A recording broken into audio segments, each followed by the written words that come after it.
বন্ধুরা, তোমরা সবাই কেমন আছো? আশা করি খুব ভালো আছো। আর আমি চলে আসলাম আজকে আর একটা নতুন ভিডিও নিয়ে। তবে আজকের দিনটা একটু অন্যরকম। সো দেখো, পেছনে ব্যাকগ্রাউন্ডটা দেখলে কিছুটা বুঝতে পারবে। আজকে হলো রাস পূর্ণিমা, আজকে আমাদের বাড়িতে লক্ষ্মী পুজো। তো সেটারই অ্যারেঞ্জমেন্ট মোটামুটি হয়ে গেছে, আরও অনেকটা বাকি আছে। আর এই যে আমাদের ভোগ রান্নার লোক চলে এসছে। আর সারাদিন চলে গেছে। আর এখন আমি কটা বাজে? একটার সময় ভিডিওটা আমি স্টার্ট করছি। তো তার এখন থেকে কি হচ্ছে রাত পর্যন্ত পুরোটা তোমাদের সঙ্গে শেয়ার করব। আর সেটা দেখতে হলে ভিডিওটা কন্টিনিউ করো। সো চলো এখন পর্যন্ত কি হয়েছে সেটা তোমাদের সঙ্গে শেয়ার করি। কবে পাবলিকের ভোগ রান্নানি তো ভালো নাই।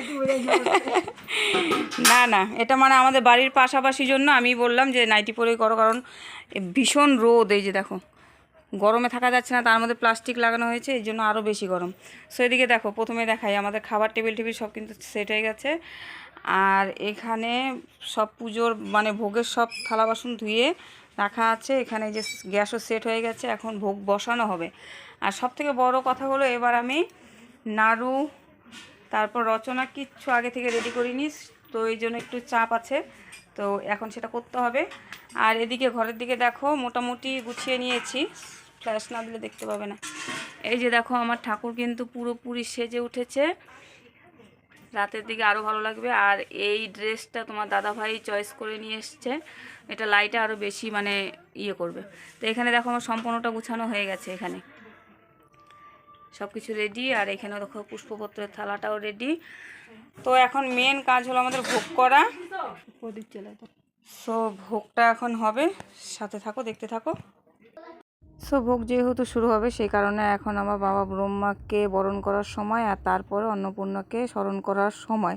কারণ এই দুটো সময় স্মরণ যদি না করি তাহলে কিন্তু ভোগটা হবে না। তার মাঝখানে বলে দিই, আমি কিন্তু ভুজিটা মানে যে ওইখানেই হোক, এখানেই হোক আর ঘরের হোক, ভুজিটা আমি ঠিকমতো সাজিয়ে দিই না। কারণ যেহেতু লক্ষ্মী পুজোর ভুজি কয়েকটা দিন পরেই দেওয়া হয়, সেই কারণে আমি পরের দিকে যখন দিই তখন আমি ওটাকে পরিপূর্ণভাবে মানে আমার মন মতো করে সাজিয়ে দিই। তো সেই কারণেই কিন্তু এই যে এভাবেই দেই। তোমরা কিন্তু সেটা নিয়ে কেউ কোনো কমেন্ট করো না। আর এদিকে দেখো, ভিডিও কিন্তু খুব একটা করা হয়নি, কারণ করার লোক ছিল না। আমি তো নিজে একা মানুষ, মানে বুঝতেই পারছো আমি কতটা ব্যস্ত। আর এদিকে বৌদি সবজি কাটছিল, সেটা একটু শেয়ার করলাম। আর ওখানে ও রান্না করছিল, সেটা একটু চট করে শেয়ার করে দিলাম। এছাড়া বাদবাকি খুব একটা ভিডিও হয়নি। আর এখানে তখন 4টা নাগাদ আমার শাশুড়ি মা, এই যে দেওর, তারপর যা, আর পাশের বাড়ির ওই যে বড় মা, তো সবাই মিলে চলে এসেছিলো। এটা একদম খুব মানে কি বলবো আনন্দের বিষয়। এই যে আমার দেওরের ছেলে, তো ওর বয়স খুব একটা বেশি না, 4-5 মাস হবে। মানে আমি হিসাব না করে বলছি জন্যই বললাম যে 4-5 মাস হবে। তো এদিকে দেখো, ওনারা কিন্তু এসছে। আর এদিকে দুজনে মিলে কি আলাপ করছে জানি না, কিন্তু সব কিছু চতুর্দিকে দেখছে। আর এই ক্ষেতটার মধ্যে আজকে আলু করা হয়েছে, মানে আলু গাড়া হয়েছে, তো ওইখানেই হয়তো দেখছিল। আজকের দিনটা হলো আমার বাড়ি একদম জমজমাট। বাপের বাড়ি, শ্বশুর বাড়ি, সব দিক থেকে সবাই এসে আমার একদম বাড়িটা পরিপূর্ণ। তো এখানে আমার মা বৌদি চলে এসছে। আর এদিকে কিন্তু আমার বললামই যে শাশুড়ি মা সবাই চলে আসলো। আর তারপরে রাতে আরও একজন আসবে।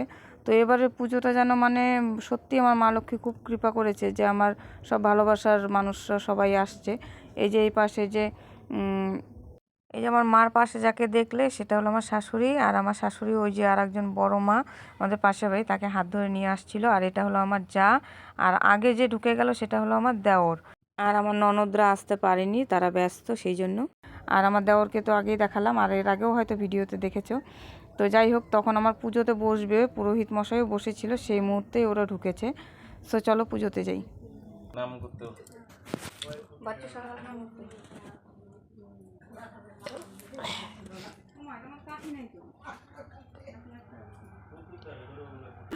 ओम जाग्रत दुर्मदयित देवं तदु सतस्तहि वैति दुर्गम ज्योतिहं ज्योतिरेकान्तं मानसीव संकल्पमस्तु इहातिष्ठत इहासनुरुद्धस्स इहासनुरुद्धं अत्राधिष्ठानं कुरुते मोचनं गृहान् ओम श्री लक्ष्मी देवी गच्छत इहातिष्ठत इहातिष्ठत इहासनुरुद्धस्स इहासनुरुद्धं अत्राधिष्ठानं कुरुते मोचनं गृहान्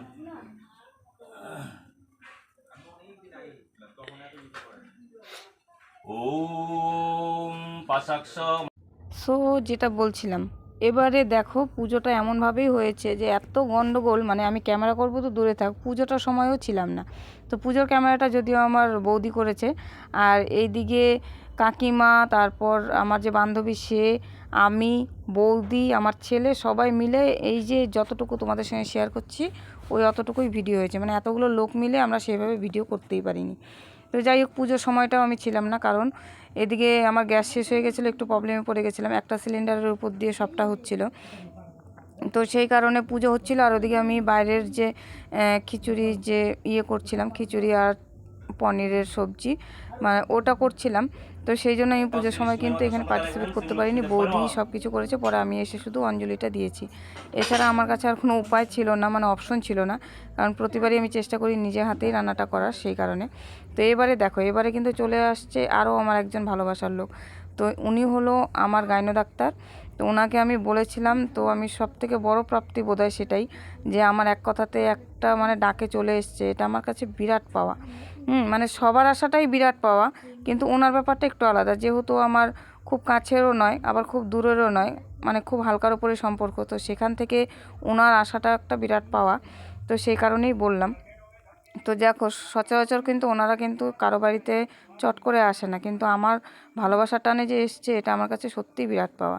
তো যাই হোক, উনি চলে এসছে, আর ভিডিওটাও আমি কিন্তু বেশিক্ষণ কন্টিনিউ করতে পারিনি, কারণ এই ভিডিওটা এই যে এখান থেকে বাবু ক্যামেরাটা ধরেছে, তো এখান থেকে ধরেছে, আর দেখবে যে মানে ক্যামেরা যে কি ঝড়ের মতো কাঁপছে, আর কোথাও মানে মাথা দেখা যাচ্ছে, কোথাও পা দেখা যাচ্ছে, মানে এভাবেই ভিডিওটা করেছে ও। মানে ওকে আমি খুব একটা ভিডিও করতে দেই না জন্যই ও খুব একটা শেখেনি, কারণ ক্যামেরাটা আমি খুবই কম দিই ওর হাতে। আর এদিকে অহনা দেখো বিছানার মধ্যে হুড়োপাটি শুরু করেছে, এবার ডাক্তারকে দেখে একটু ঘাবড়ে গেছে। তবে একটাই আক্ষেপ রয়ে গেল, ওনার হাজব্যান্ড, উনি আমার ফিজিশিয়ান চিকিৎসাটা করে, মানে উনি আমার ফিজিশিয়ান ডক্টর, তো ওনাকে আমার বলাটা হয়নি, এটা আমার একদম খুবই মানে দুঃখজনক ব্যাপার, মানে আমি মিস করে গেছি। কারণ আমি ভেবেছিলাম যে উনি যেহেতু আমাদের কোচবিহারের হসপিটালে নেই, তো সেই কারণেই ভাবলাম যে অত দূর থেকে আসবে, এখন জলপাইগুড়িতে আছে। তো ম্যামকে বললাম, ম্যাম বললো যে না, বললে হয়তো আসতো, কারণ উনিও ওনার মতো, মানে এরা মানে যতই উপরে উঠুক না কেন পাটা মাটিতেই থাকে। কেন বলো তো, আমি সেটারও কথাটা বলে দিচ্ছি। ওনারা হাজব্যান্ড ওয়াইফ দুজনেই মেডিকেলের প্রফেসর প্লাস মেডিসিন কনসালটেন্ট।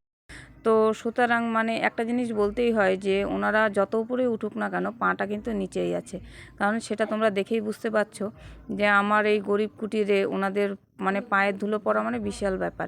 তো সেই কারণেই এই মানুষগুলোকে এত ভালোবাসি। তো আরও একজন আছে আমার সার্জেন, উনিও ওনাদের মতোই, মানে খুব ভালোবাসা, মানে আমি যেদিকেই যাই সেদিকেই মনে হয় এরকম লোকই পাই। সো যাই হোক, ভিডিওটা এখানেই শেষ করছি। টাটা, সবাই ভালো থাকো, সুস্থ থাকো।